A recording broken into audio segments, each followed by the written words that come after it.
A recent study delves into the evolution of Jay Island, a sparsely populated atoll in the Marshall Islands, about 4,000 kilometres northeast of Cape York. This is what it looked like in 1943, and here's what it looks like now. According to its co-author, the report uses satellite images and on-the-ground analysis to not only show the island's expansion, but also establish why. The low kind of postcard tropical islands which sit on top of the coral reef, they're made entirely of the broken down remains of the coral reef and all the organisms which live on top of it. When they die or when the coral gets broken up and fish eat it, all those processes create gravel or sand-sized sediment, which gets kind of sorted by the waves and tides and currents into a landform. An island then begins to grow. So does this fly in the face of what we've been told about Pacific Islands being vulnerable to rising sea levels? In short, no. Sea levels are rising, and as a result, many communities remain under threat from a myriad of problems: flooding, coastal erosion, losing freshwater reserves. Dr. Ford says each shoreline is unique in terms of how much sediment it can produce. And just because some are producing enough to outpace sea levels for now, doesn't mean they'll stay that way.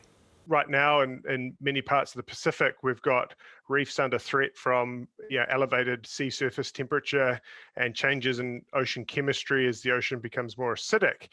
And what we don't have a good handle on is that going to flip the reef from a flourishing coral reef producing lots of sand, perhaps into an algal assemblage which doesn't produce as much sand? Mark Steggy is a climate research consultant based on the Marshall Islands. He says he welcomes efforts to better understand how dynamic these land masses can be, but several other factors also have to be considered.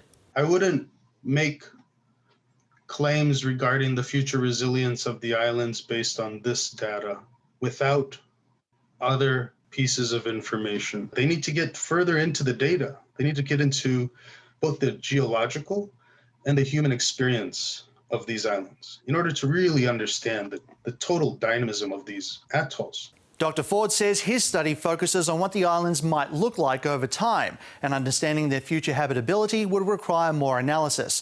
But all agree the data must be interpreted correctly, particularly since it's garnered lots of attention from climate change deniers. The Earth is a system. Looking at a couple acres of that system and drawing conclusions that interpolate around the entire globe, it's hard to argue with something like that. And I wouldn't want to try. I think I'd hurt myself.